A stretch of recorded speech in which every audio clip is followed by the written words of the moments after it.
নেপালের জেনজি প্রজন্মের হাত ধরে যে তরুণ রাজপুত্রের উত্থান হয়েছিল মাত্র 4 মাসে, তিনি এখন কাঠমান্ডুর সবচেয়ে বড় ফলদায়ক। গত 27 মার্চ বিপুল সংখ্যাগরিষ্ঠতা নিয়ে ক্ষমতায় বসা বালেন্দ্র শাহ ওরফে বালেন শাহের মুখোশ আজ উন্মোচিত। ক্ষমতার দম্ভে অন্ধ হয়ে তিনি আজ মেতেছেন এক নির্মম ধ্বংসযজ্ঞে। কাঠমান্ডু নদীর তীরবর্তী বস্তি উচ্ছেদের নামে প্রায় 15,000 মানুষকে রাতারাতি গৃহহীন করেছেন বালেন শাহ।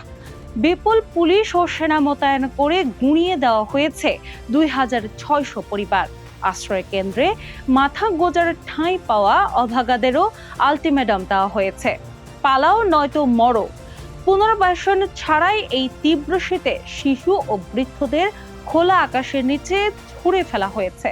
নাগরিক সমাজ একে বলছে রাষ্ট্রীয় বর্বরতা।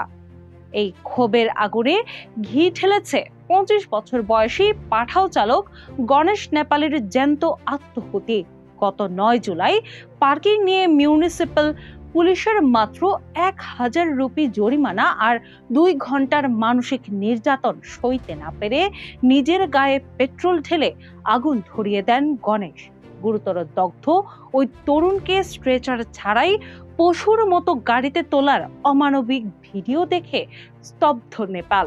আইন বিশেষজ্ঞরা বলছেন, বালেন শাহের এই পুলিশ বাহিনী এখন লাঠিয়ালে পরিণত হয়েছে। নির্বাচনে জেতার পর 100 দিনের ভণ্ড এজেন্ডা ঘোষণা করলেও বালেন শাহ এখন প্রাসাদে বন্দী এক স্বৈরাচারী। 2023 সালে অন্যের আত্মহত্যার সময় যিনি ফেসবুকে রাষ্ট্রের চরম ব্যর্থতা বলে স্ট্যাটাস দিয়েছিলেন, আজ নিজের শাসনামলে তরুণের মৃত্যুতে তিনি নীরব। যে তরুণ সমাজ বালেন শাহকে সিংহাসনে বসিয়েছিলেন, আজ তারাই রাজপথে স্লোগান তুলছে তার পদত্যাগের।